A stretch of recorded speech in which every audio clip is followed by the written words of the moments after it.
mendapatkan pertumbuhan 8% itu memerlukan extra effort. Kita perlu investasi yang besar gitu ya. Mengingat sekarang kita punya ICOR itu 6,3% dan mungkin tidak akan dalam waktu dekat kita mendapatkan pertumbuhan 8% itu, tapi ya mungkin pathway-nya harus dibangun dari sekarang. Ibu Titik Anas adalah seorang ekonom senior, dosen di FEB Universitas Padjadjaran, dan pendiri Sfara Research Institute. Ia juga dikenal sebagai mantan staf khusus Menteri Keuangan RI, dengan pengalaman luas di bidang makroekonomi, perdagangan internasional, dan kebijakan publik. Salah satu cara untuk mendorong pemerintah punya uang adalah berutang gitu ya. Sayangnya kalau kita berutang terus tentunya kita defisit fiskalnya makin tinggi, padahal kita udah 0,13% defisit di Februari ini. Bagaimana nih Bu tips Ibu dalam mengelola utang pemerintah di masa ini? Sebetulnya kan pemerintah itu cukup disiplin ya dengan soal utang, soal defisit ini, karena itu ada di undang-undang batasannya. Di undang-undang jelas defisit itu boleh, tapi jangan lebih dari 3%. Yeah. So defisit is fine, diatur oleh undang-undang kita. Pemerintah boleh berutang kan pada dasarnya. Seperti apa sih Bu balancing jangka pendek, jangka panjang, menggerakkan ekonomi tidak hanya berorientasi jangka panjang hasilnya, tapi masyarakat juga bisa melihat hasilnya secara cepat. Menurut saya ini harus sinkron aja nih, ya kan kita udah punya nih target jangka panjangnya adalah menjadi negara berpendapatan tinggi di 2045. Jadi kita bangun pathway ke arah sana. Kita juga ngukur ya kemampuan kita, sumber daya yang kita punya. Lalu kalau misalnya nggak mencukupi untuk mencapai target jangka panjang itu, harus dicari solusinya, ya kan?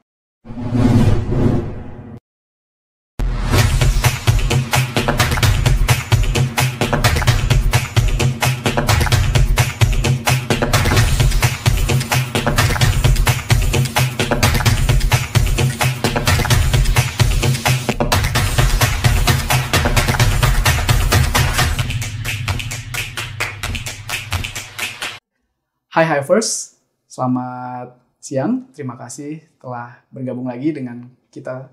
Saya sendiri, Romo Raidut Sitorus, di podcast Hive Intelligence. Hari ini kita kedatangan tamu yang sangat spesial, Ibu Titi Anas.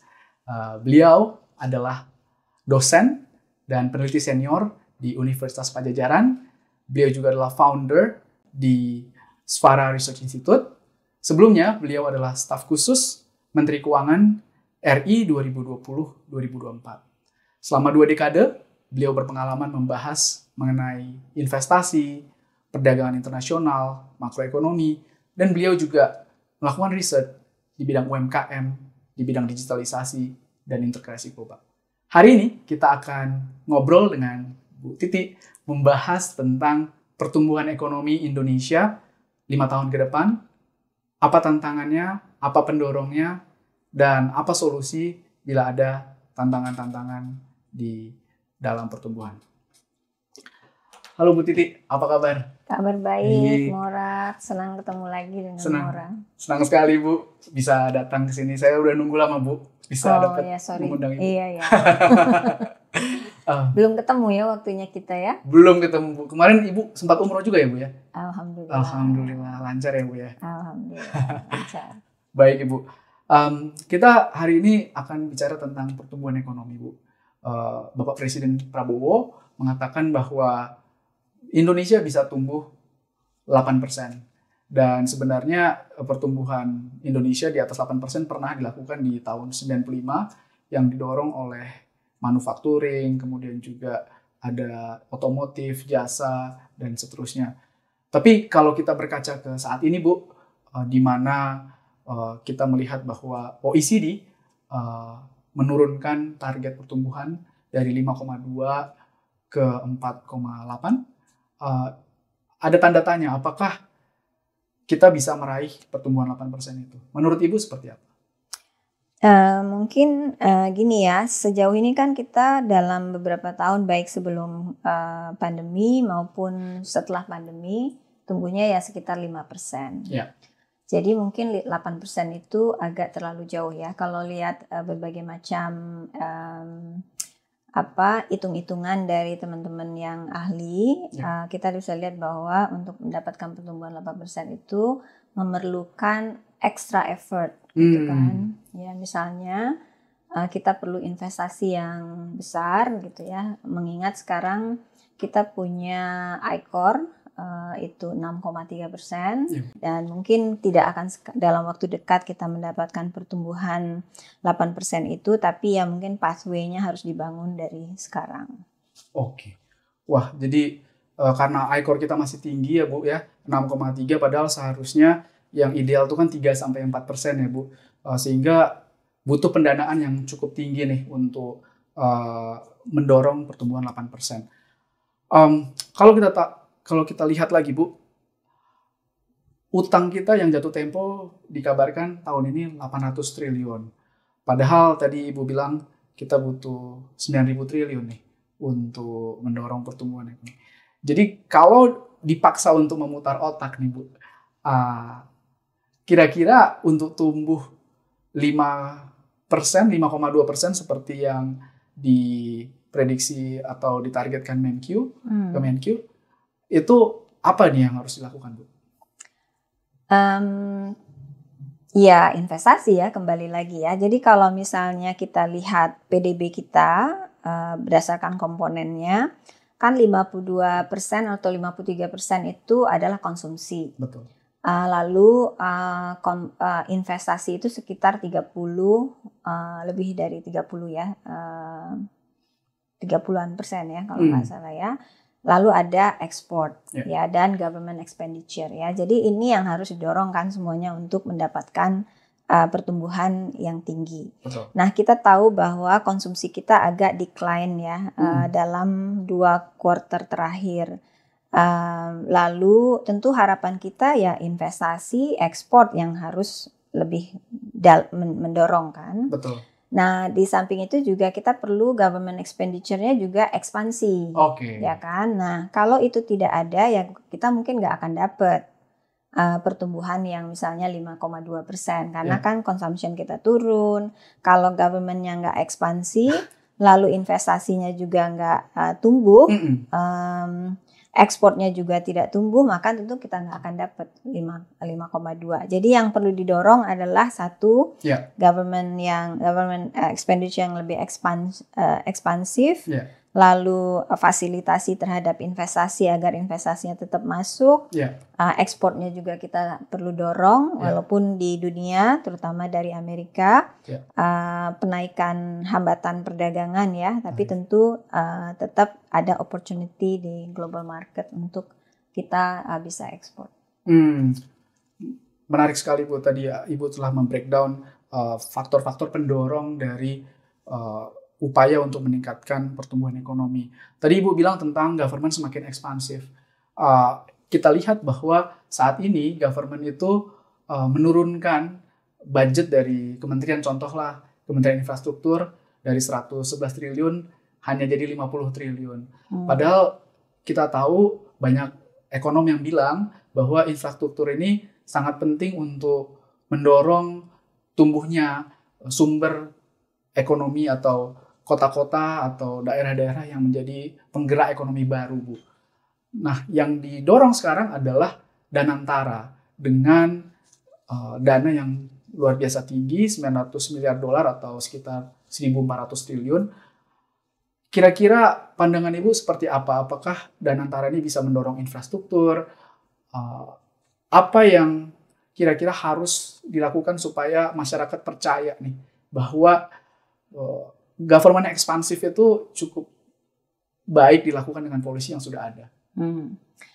Oke ya, biasanya kan infrastruktur dibangun oleh negara ya, karena dia bersifat public goods ya, jadi menggunakan APBN. Biasanya pemerintah selain menggunakan APBN juga membangun infrastruktur dengan melalui public private partnership ya, atau KPBU ya kita bilangnya ya. Nah, selama ini kan memang pemerintah membangun infrastruktur cukup masif, tapi itu juga tetap tidak mencukupi ya, maksudnya belum sebanyak yang dibutuhkan oleh kita untuk tumbuh pesat. Tadi kan maunya tumbuh pesat ya, jadi pembangunan infrastruktur masih tetap diperlukan ya, dan membangun infrastruktur itu tidak sedikit biayanya, perlu uang banyak, gitu kan ya. Nah, Danantara seperti yang disampaikan oleh Pak Menteri Investasi kemarin, niatnya adalah untuk memobilisasi BUMN, bisa di leverage mungkin ya aset yang ada yang dikelola oleh Danantara untuk menciptakan investasi-investasi lain ya. Itu satu hal yang menurut saya juga bagus ya. Tapi kemudian adalah bagaimana sumber dana dari Danantara, apakah hanya dengan hasil kelolaan BUMN yang menjadi bagian dari Danantara atau tetap akan ada mengambil dari APBN. Betul. Karena kita tahu bahwa APBN kita kan terbatas ya. Sementara yang harus didanai seperti tadi Mas Mora sampaikan banyak sekali ya. Dan sudah teralokasi sebetulnya kan di waktu mendesain APBN itu sendiri.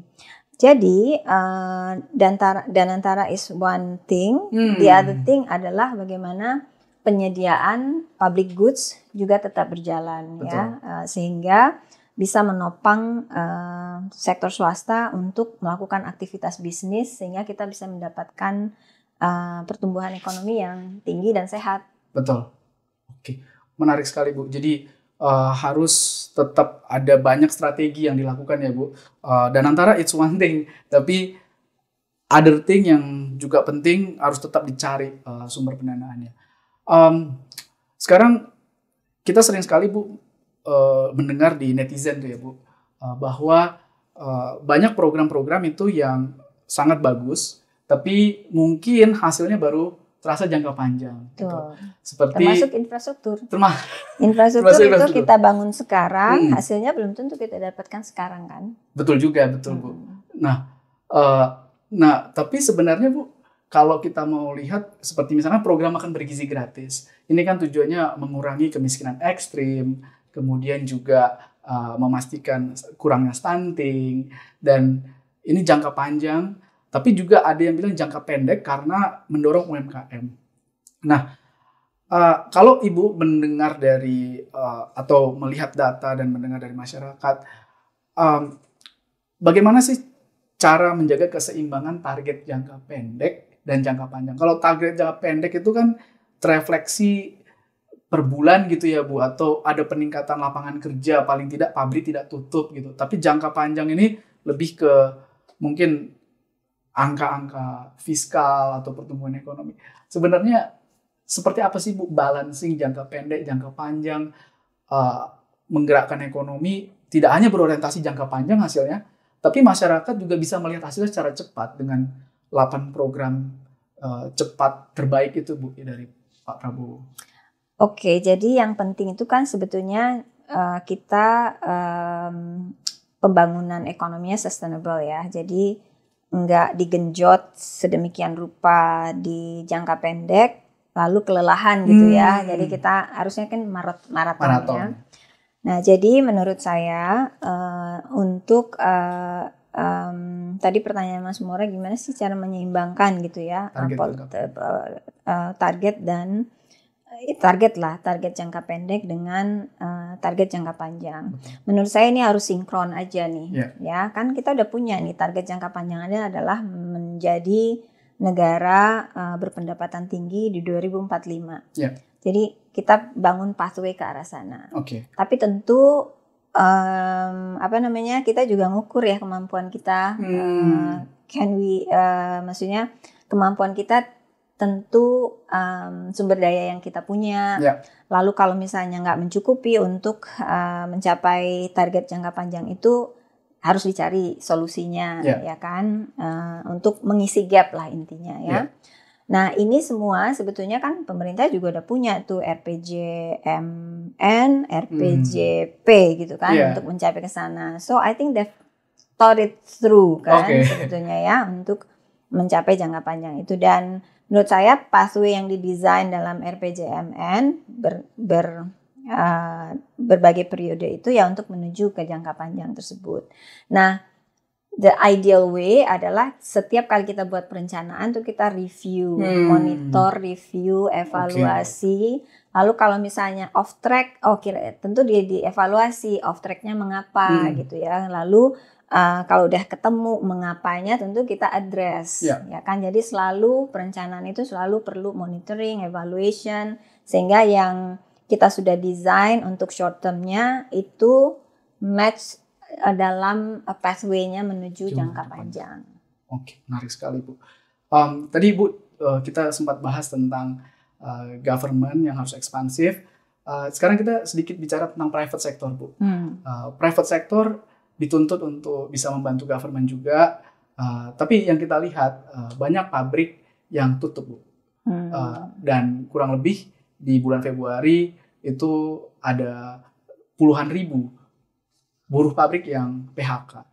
Kalau bicara tentang pabrik, bicara tentang manufaktur, apa yang salah dan bisa diperbaiki dari industri manufaktur kita? Kenapa industri manufaktur kita mengalami layoff, mengalami bankruptcy? Apakah ini dialami di seluruh dunia atau kita aja nih Bu? Pertanyaannya susah juga ya Mas Mora ya. Jadi apa sih yang salah gitu kan? Gitu ya pertanyaannya dengan manufaktur kita.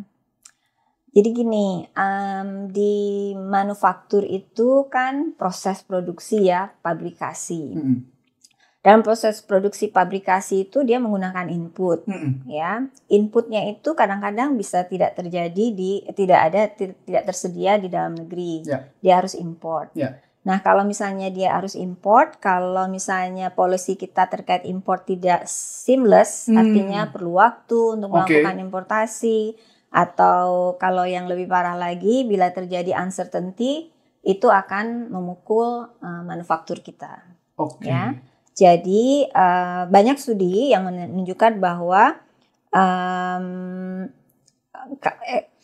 ekspornya manufaktur itu juga sangat tergantung dari import. Ekspornya tergantung dari import bahan bakunya ya, karena kan bagaimanapun kalau kita exporting itu kita hanya bisa ekspor kalau kita kompetitif.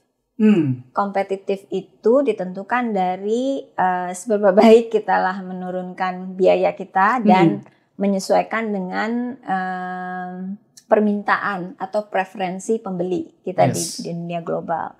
Nah, kalau dua hal itu tidak kita bisa lakukan, tidak bisa kita penuhi, tentu kita nggak akan dapat pasar ekspor ya. Nah, kadangkala specification-nya dari customer itu adalah yang tertentu yang tidak tersedia di dalam negeri. Nah, tentu si eksportir kita perlu melakukan importasi. Jadi seamless dan predictable dari kebijakan importasi kita juga diperlukan untuk industri manufaktur. Nah, lalu kalau kita lihat juga kecenderungan sekarang ini kan proses produksi itu kait-mengkait antar negara, ya kan? Mungkin disebutnya global value chain gitu ya. Jadi satu barang itu tidak hanya diproduksi oleh satu negara, from A to Z-nya, ya, dari mulai scratch-nya sampai jadi itu tidak diproduksi di dalam negeri, di satu negara saja, tapi melibatkan banyak negara. Nah, supaya kita bisa berpartisipasi secara baik dalam yang namanya global value chain itu, maka tentu proses ekspor impor kita harus lancar. Ya, logistik kita harus lancar. Nah, jadi kalau misalnya kita tidak bisa memastikan logistik kita lancar, lalu ekspor impor kita tidak lancar, maka kita tidak bisa bersaing dalam, kita tidak bisa berpartisipasi dalam global value chain. Dan kita bisa lihat buat Indonesia selama ini partisipasinya dalam global value chain cukup terbatas dibandingkan negara-negara tetangga kita seperti Thailand atau Vietnam atau Malaysia, ya. Itu ya, jadi kembali lagi, satu mungkin trade policy kita perlu lebih mendukung untuk manufaktur. Yang kedua mungkin terkait labor market kita, memang apa namanya itu ya, biasanya kan satu negara dipilih untuk berproduksi barang-barang yang labor intensif itu karena buruhnya murah. Tapi kan kita mengalami kenaikan upah tiap tahun ya. Kalau tidak diiringi dengan peningkatan produktivitas, terus nggak match kan ya, nggak match sehingga kita kehilangan daya saing. Lalu yang lain juga untuk industri-industri kita yang labor intensif, kita kan perlu pasar ya kita, dan saingan kita adalah negara-negara yang juga upah buruhnya murah. Betul. Nah, banyak negara membuat kesepakatan dengan ekspor marketnya. Misalnya Vietnam bikin perjanjian dengan EU, sehingga dapat preferensi gitu ya untuk masuk ke pasar EU. Nah, kalau misalnya kita juga tidak melakukan hal yang sama ya, kita tertinggal aja. Kan 10% matters ya. Betul. Kalau misalnya Vietnam dapat preferential treatment dengan tarif 0%, kita harus melakukan ekspor dengan tarif di destinasi sekitar 10%, itu kan cukup big difference ya buat harga. Kan kembali lagi konsumen lihatnya harga. Betul, kan sensitif ya Bu ya. Ya, lihatnya harga. Kalau misalnya barang kita sama persis atau mirip-mirip, harganya lebih mahal ya orang nggak akan beli. Gitu. Lalu ya kemudian mungkin dari sisi supply side kita ya, misalnya logistik kita mungkin masih mahal gitu ya, itu juga perlu diperbaiki. Sebetulnya secara natural mungkin kita akan mengalami logistik yang mahal karena kita kan archipelago ya, kepulauan, sehingga misalnya kalau sumber inputnya dari luar Jawa akan dipakai di Jawa, tentu harus ditransportasi, dan logistik kita kalau mahal ya itu menambah biaya ya. Jadi efisiensi dari logistik kita tentu perlu tetap diperbaiki ya. Banyak ya Bu PR kita untuk mendorong manufaktur ini ya Bu, apalagi kalau kita mau berorientasi ekspor ya Bu ya. Iya, cukup banyak. Tadi kita udah bahas pemerintah, kemudian bahas investasi dan sedikit tentang ekspor ya Bu. Tentang konsumsi rumah tangga nih Bu, sebagai penopang dari pertumbuhan. Banyak yang bilang bulan Ramadan ini agak sepi Bu. Iya, penjualan agak sepi, juga otomotif juga menurun begitu ya Bu. Ini fenomena apa ya Bu yang terjadi saat ini gitu ya, dan gimana kita memutarbalikkan ini sehingga sampai akhir tahun kita bisa mendorong konsumsi rumah tangga gitu. Adakah insentif-insentif? Kemarin udah diskon tarif listrik ya Bu ya, 2 bulan, sehingga menurut pemerintah malah deflasi ya dengan itu. Saya melihatnya banyak bantuan-bantuan Bu, tapi apakah ada yang bisa mendorong daya beli dari sisi mereka jadi lebih produktif, punya pekerjaan? Kalau menurut Ibu seperti apa Bu? Ya, itu tadi jawabannya, job creation. Jadi kalau misalnya kita punya income ya kita bisa belanja. Kalau kita nggak punya income ya nggak bisa belanja lah ya. Betul. Nah, jadi kalau misalnya tadi kan Mas Mora bilang banyak layoff, berarti ada sebagian orang di Indonesia ini yang ter-PHK gitu kan. Kalau dia ter-PHK dia nggak punya income, berarti dia akan mengurangi belanjanya. Dia hanya akan memenuhi kebutuhan-kebutuhan dasarnya saja. Jadi saya mungkin jawabannya adalah ada sebagian orang yang memang income-nya turun, ya dia akan mengurangi belanja. Uncertainty di perekonomian juga membuat orang mengerem belanja ya, karena motif berjaga-jaga kan. Kalau misalnya situasi kayaknya tahun depan belum terlalu pasti, dia akan menyimpan uangnya sebagian untuk di spend di masa datang. Betul sekali Bu. Jadi sangat hati-hati ya Bu melihat wait and see ya untuk spending. Dan dalam konsumsi rumah tangga ini Bu, banyak yang bilang sebenarnya penggeraknya itu paling besar adalah middle class, kelas menengah dan kelas atas. Tapi kelihatannya mereka sangat berhati-hati, apalagi tempat mereka menaruh uang, IHSG lagi down nih Bu. Apa? Saham-saham. Jadi akumulasi kekayaan mereka makin menyusut dan juga kelas menengah menyusut.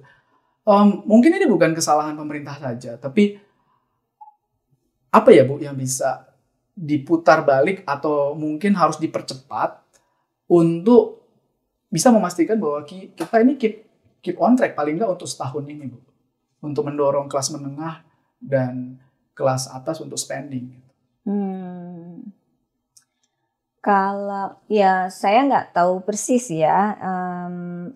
Maksudnya saya itu ya betul, kita kalau lihat consumption figure-nya dari PDB kita kan memang kuartal lalu tumbuhnya sedikit lebih rendah, tapi tetap tumbuh nih ya, tetap tumbuh. Di kuartal sebelumnya rasanya juga, seingat saya juga agak lebih lemah gitu ya. Jadi itu menunjukkan bahwa orang memang mengerem konsumsi. Nah, pertanyaannya lalu gimana cara mendorong orang mau konsumsi gitu ya? Ya, yang sebetulnya yang pemerintah sudah lakukan ya, supaya orang konsumsi dikasih insentif gitu kan. Misalnya insentif PPN-nya dikurangi. Kayak misalnya pemerintah untuk airline supaya orang mau travel diturunkan ya kan, ditanggung oleh pemerintah sebagian kan, PPN untuk tiket pesawat ya kan. Lalu banyak sih yang dilakukan pemerintah menurut saya ya.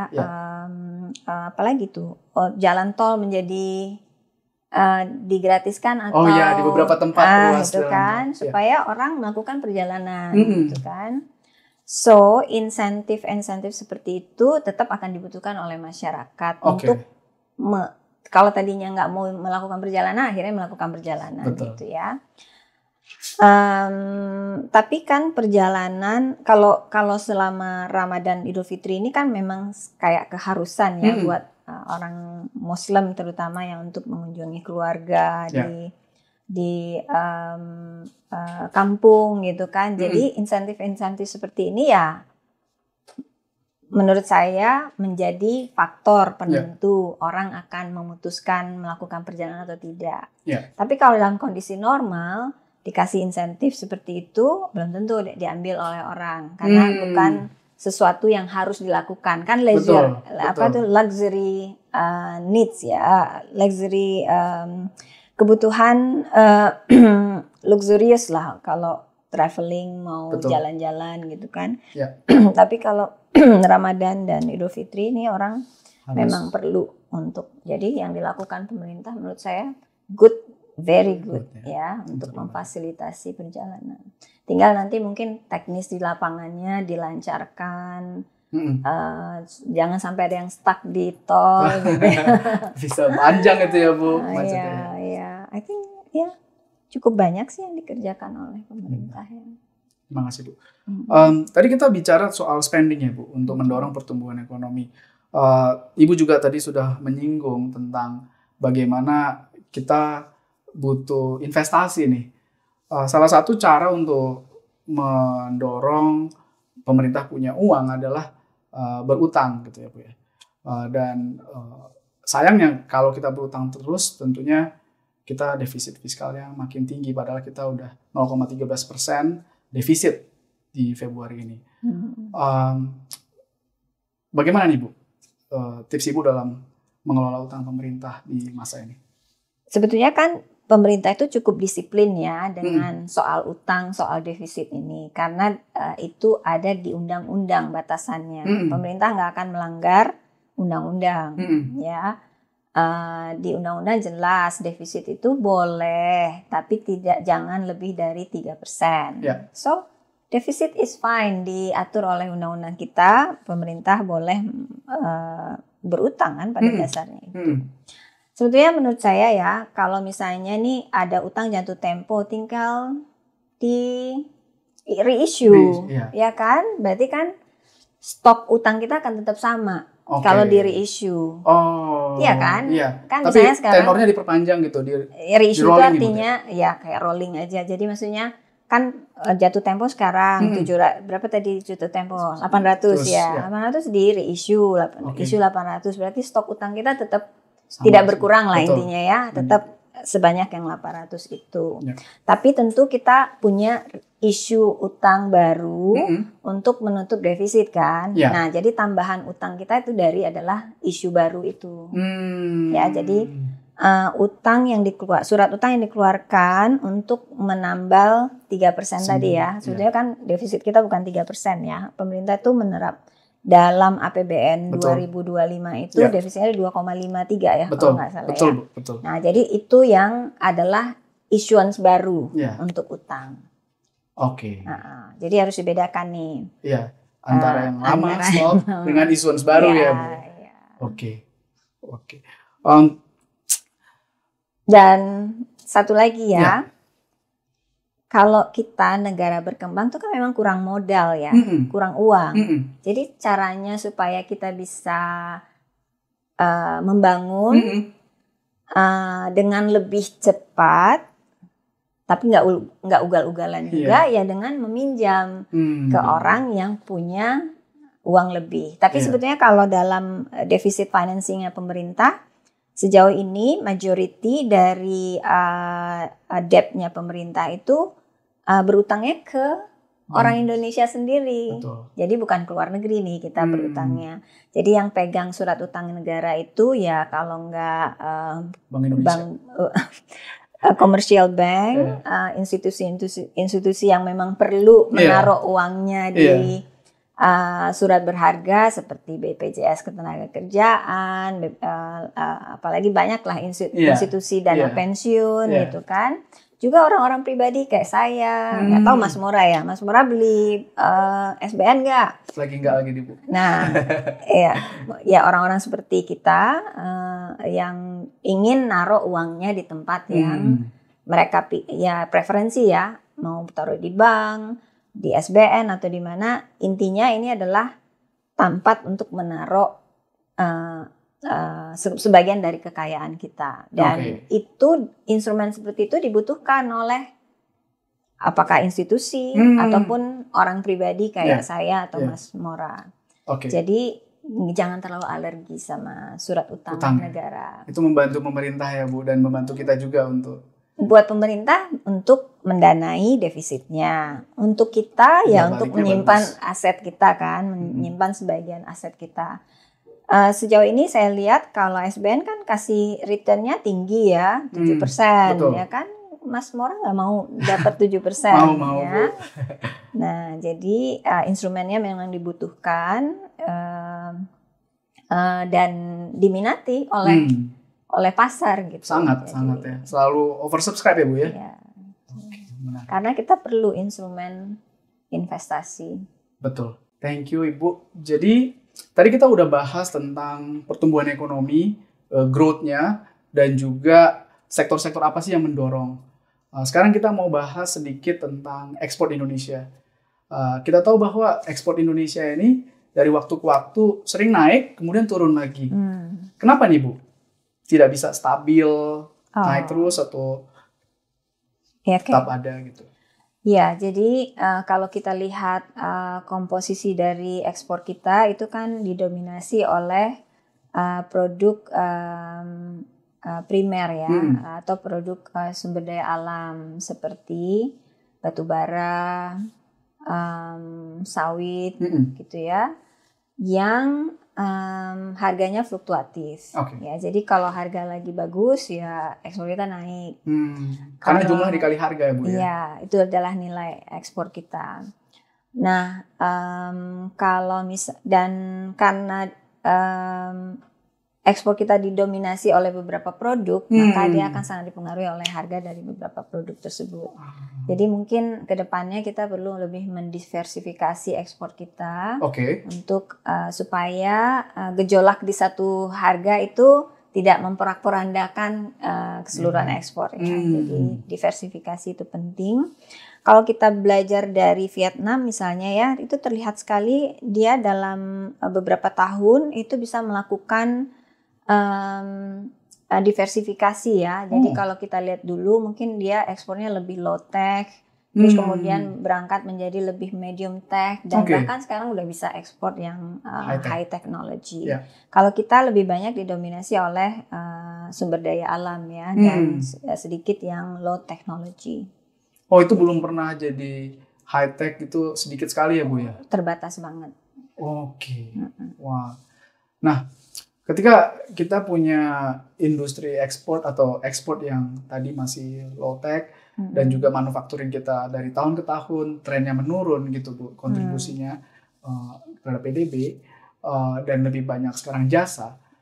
Apakah sebenarnya Bu, kalau jasa ini kontribusinya terus meningkat, dia bisa menggantikan manufacturing suatu saat? Oke, jadi jasa itu buat Indonesia juga kontribusinya besar ya. Misalnya I think sampai 60% dari PDB kita tuh dari di atas 50% lah ya dari PDB kita tuh dari jasa. Tapi jasa ini heterogeneous banget, jadi terdiri dari banyak sektor sebetulnya ya. Jadi dalam jasa itu mulai dari perdagangan retail, hotel, restoran, makan minum, lalu ICT base, transportasi, macam-macam lah, banyak sekali yang namanya jasa, ya. Nah, jadi kalau dia secara sendiri-sendiri itu kontribusinya kecil, gitu kan. Nah, jadi misalnya kayak ICT aja itu kontribusi terhadap PDB-nya sekitar 4%. 4%.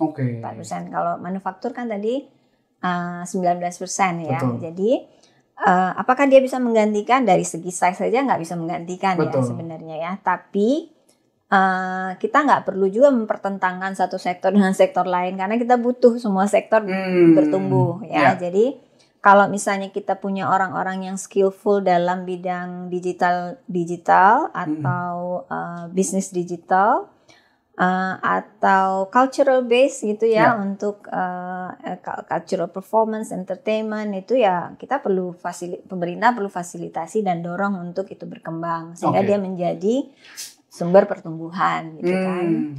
Jadi menurut saya semakin kaya suatu negara itu kan memang manufakturnya juga akan sedikit melemah dan servicesnya yang lebih nonjol ya.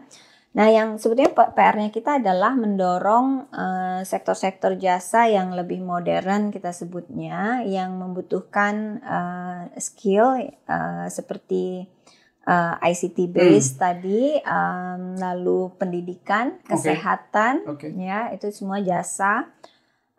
Lalu financial sector kita juga perlu didorong lebih efisien dan dalam ya, sehingga kita mendapatkan sektor jasa yang nilai tambahnya lebih tinggi, ya.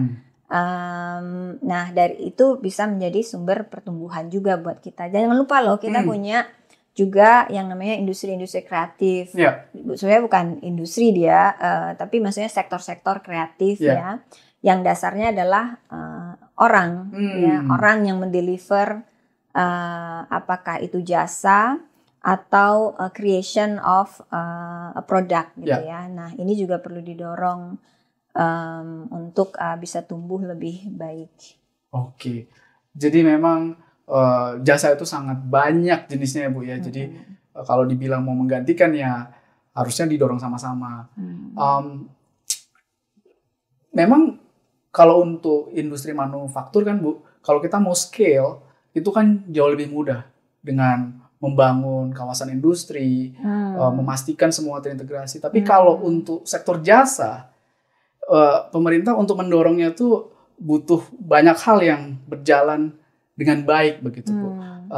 Ada banyak hal yang sifatnya soft gitu ya, yang harus dipastikan ketidakpastian hukum dan seterusnya. Jadi memang cukup menantang ya Bu ya untuk memastikan bahwa kualitas sektor jasa ini bisa tumbuh bagus. Dia akan sektor spesifik ya, karena kebutuhan dari sektor jasa yang berbeda itu juga berbeda kebutuhannya ya. Misalnya kayak tadi saya bilang bahwa untuk misalnya sektor akomodasi ya, itu sebetulnya yang diperlukan adalah peningkatan kualitas layanan di sektor akomodasi ya. Misalnya orangnya lebih hospitality quality-nya lebih bagus dan seterusnya, dan itu kan adalah pendidikan, vokasi gitu ya untuk mendapatkan itu. Nah kalau misalnya untuk sektor lain juga beda tuh, misalnya kalau kita mau main di sektor-sektor yang digital based, tentu kita perlu orang-orang yang punya skill untuk digital ya kan. Nah itu juga mungkin training untuk itu perlu diperluas, Betul. ya kan? Apakah pendidikan formal atau pendidikan non formal ya? Untuk itu yang penting ada skillnya. Okay. Lalu informasi mengenai kesempatan kerja itu harus tersedia dengan baik gitu ya. Sebenarnya orang-orang kayak kita kan bisa aja menemukan informasi mengenai lowongan opportunity dari internet kan, internet. Nah, skill seperti ini, skill untuk menggunakan fasilitas digital, menggunakan internet, menggunakan platform-platform yang ada widely, bahkan sekarang mungkin penggunaan AI ya dalam kehidupan sehari-hari juga perlu dilatih itu gimana menggunakan AI supaya menunjang produktivitas kita, ya kan?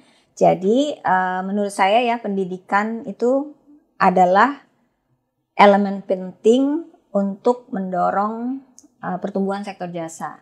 Mengapa? Karena dia basisnya orang, lebih banyak basisnya orang ya. Untuk sektor jasa. Jadi kalau misalnya pendidikan untuk tenaga kerja kita diprioritaskan, tentu kita akan punya SDM yang lebih berkualitas, yang punya skill. Itu adalah modal untuk tumbuh, ya. Tumbuh yang inklusif nih, karena kita melibatkan banyak orang gitu ya, bukan tumbuh yang hanya mencapai growth dengan orang yang terbatas. Kita nggak mau itu kan, karena kita punya penduduk banyak. Betul. Bicara tentang peningkatan skills dari orang-orang di sektor jasa tadi Bu, kita tahu bahwa di Indonesia kalau kita bicara higher education, kemarin Pak Menteri bilang hanya 25% dari dosen yang punya S3. Dan saya sendiri melihat di beberapa tempat, Bu, kurikulum universitas itu sangat jauh dari apa yang dibutuhkan pasar. Misalkan dari sisi pekerjaan data scientist aja. Orang masih banyak yang di universitas tertentu masih pakai Excel atau pivot table. Padahal di sektor sekarang harus sudah bisa Python, harus sudah bisa Tableau gitu Bu. Dan ini banyak diisi oleh kursus-kursus Bu. Kalau menurut Ibu, bagaimana nih strategi pemerintah supaya angkatan kerja kita itu bisa makin align dengan kebutuhan pasar di sektor jasa maupun manufaktur tadi? Ini poin penting sih menurut saya ya. Jadi nggak cuma orang-orang Indonesia aja yang harus agile. Pendidikan tinggi kita juga harus agile tuh, harus bisa menyesuaikan diri dengan kebutuhan di pasar ya. Jadi saya sebagai dosen juga cukup merasa bersalah ini kalau nggak agile, masa suruh-suruh mahasiswa agile kita nggak agile gitu ya. So I think kurikulum apakah itu di perguruan tinggi atau terutama di perguruan tinggi ya itu harus adapt to perkembangan zaman gitu ya. Kita jangan ngajarin yang udah absolute gitu ya.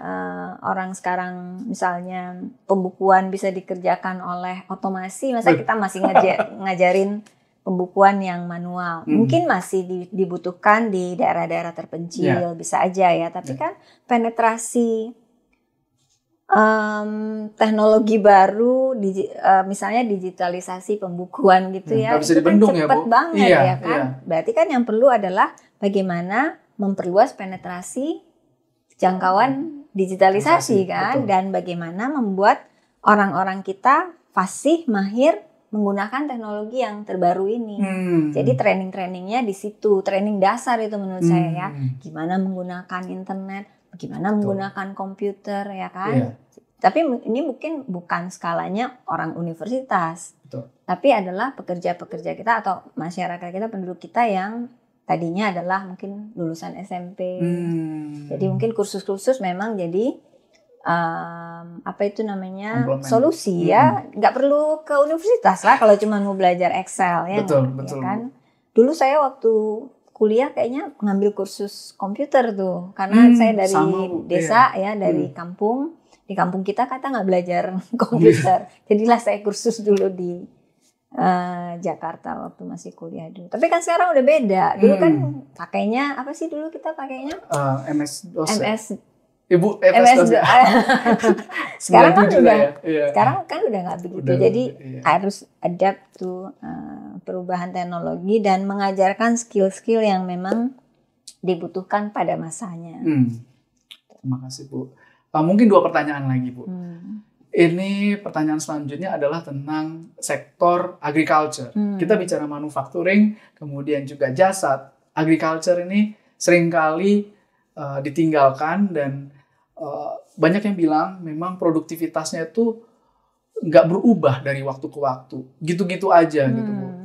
Dan kalau kita lihat ke desa-desa Bu, banyak anak muda yang meninggalkan desa, meninggalkan sektor pertanian untuk ke kota, urbanisasi, mencari sektor jasa maupun sektor manufacturing. Bagaimana sih Bu kita memastikan sektor pertanian kita ini bisa naik kelas? Seperti di luar, di Amerika Serikat, mereka ekspor kedelai ke kita Bu.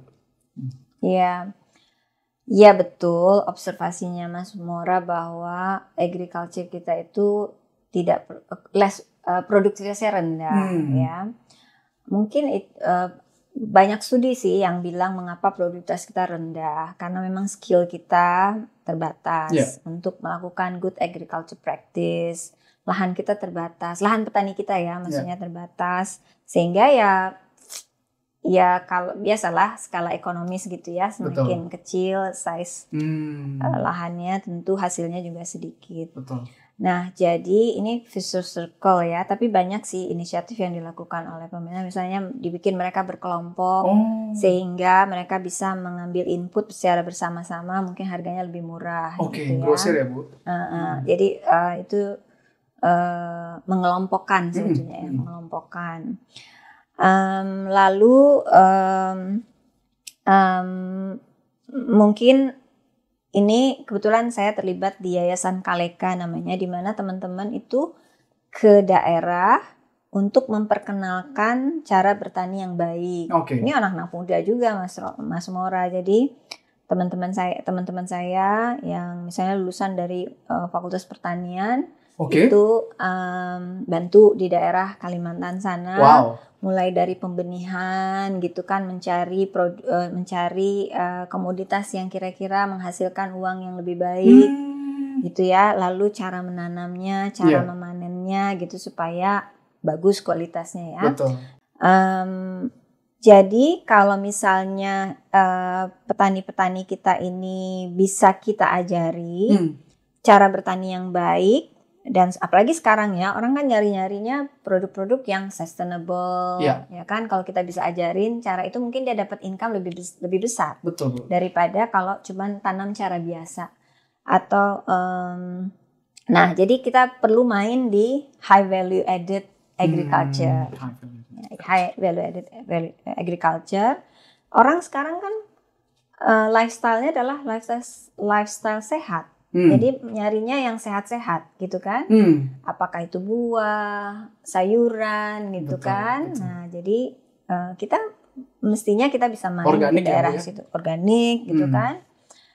Nah tapi tanaman seperti ini tuh perlu maintenance yang lebih baik kan, perlu cara atentif lah, harus cara bertaninya lebih atentif gitu ya. Jadi perlu skill tertentu juga nih Mas Mora. Jadi PR kita adalah apakah kita punya petani yang cukup banyak yang bisa melakukan praktek agriculture yang baik gitu ya. Sementara kan kalau demografinya petani kita itu udah para senior, ada senior yang tadi Mas Mora bilang yang muda-mudanya pergi ke kota, nyari opportunity di kota. Karena menurut mereka, atau memang kenyataannya kali ya, kenyataannya pendapatan menjadi petani itu lebih kecil daripada kalau mereka ke kota dan mencari peruntungan di kota. Nah kalau kita bisa mengembangkan produk-produk pertanian yang high value, tentu kita bisa memberikan income yang lebih besar kepada petani. Nah itu adalah market attraction, artinya ya kalau income-nya bagus, kenapa enggak kerja di desa? Kalau mau jalan-jalan ya nanti ke kota. Untuk ke kotanya cuma buat jalan-jalan gitu kan. Jadi itu sih. Maksudnya kalau mau mengembangkan agriculture harus itu high ya, value Bu ya. harus high value ya. Thank you Ibu. Ini pertanyaan terakhir Bu, saya sangat tertarik sekali dengan perubahan digitalisasi dan AI Bu. Kita tahu bahwa ChatGPT itu muncul di tahun 2023 dan sangat membantu Bu untuk ngecek typo, untuk brainstorming idea. Nah, bagaimana sih digitalisasi dan AI ini bisa meningkatkan produktivitas kita dalam jangka panjang? Banyak studi yang menunjukkan memang digitalisasi, otomasi, AI itu berkontribusi pada produktivitas secara positif. Itu satu ya. Jadi ya in the long run dia akan berkontribusi pada peningkatan produktivitas. Tapi yang kita juga perlu aware bahwa otomasi kah namanya atau penggunaan AI itu kan akan berpotensi untuk mengurangi job ya, atau job displacement ya Bu? Ya ada job displacement gitu ya. Nah tapi itu satu ya, akan ada job displacement. Kan ada studinya dari ILO yang menunjukkan bahwa ada sekitar 24 juta tenaga kerja akan terdampak oleh AI gitu kan. Tapi tentu dengan berkembangnya bisnis-bisnis yang baru, apakah karena digitalisasi atau karena teknologi yang lain, nah ada juga opportunity kerja atau lapangan kerja baru yang tercipta dari bisnis-bisnis baru ini. Nah pertanyaannya sekarang, apakah job opportunity dari bisnis-bisnis baru ini bisa menggantikan tadi yang replace ya? Tapi kan secara natural kita tahu dari berpuluh-puluh tahun, beratus-ratus tahun selalu ada teknologi baru yang berdampak pada job displacement. Tapi nanti juga ada perkembangan bisnis yang create job itu. Betul, jadi nggak usah khawatir Bu ya kalau kita punya skill yang bisa align dengan job baru itu. Ya itu agility itu betul Bu. Jadi luar biasa. Dan kita harus bisa menggunakan teknologi baru itu wisely ya. Tadi itu yang bisa menunjang produktivitas kita, ya kan. Dan itu perlu skill kan ya.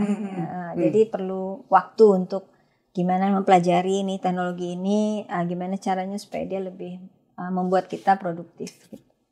Betul, menarik sekali Bu. Iya, saya sendiri sekarang Bu kalau mau belajar itu lebih pede. Karena generative AI seperti ChatGPT itu bisa kita tanya apa aja Bu. Dan jawabannya itu meskipun kadang-kadang nggak akurat, tapi dia punya cara framework yang cukup clear gitu. Sehingga kita bisa ikutin, kita bisa belajar sendiri. Ya. Tapi sering ditipu juga. Sering juga Bu, harus hati-hati juga ya. Betul. Memberikan informasi yang salah kan juga sering ya. Betul, halusinasi dia Bu. Baik Bu Titik, terima kasih banyak atas waktunya. Kita tadi belajar banyak sekali mengenai pertumbuhan ekonomi, faktor-faktor yang mendorongnya, dan bagaimana tantangan Indonesia di tahun 2025 ini bisa kita hadapi untuk memastikan kita on track ya Bu dengan RPJMN dan seterusnya. Kita harus memastikan bahwa cita-cita kita 2045 yang jauh itu Bu bisa tetap tercapai. Makasih banyak Bu Titi untuk waktunya. Terima kasih Hivers untuk waktunya dalam Hive Intelligent Podcast. Sampai jumpa lagi dan tetap dengan tamu yang istimewa. Kita akan berbincang mengenai ekonomi, finance, dan leadership. Terima kasih. Bye-bye.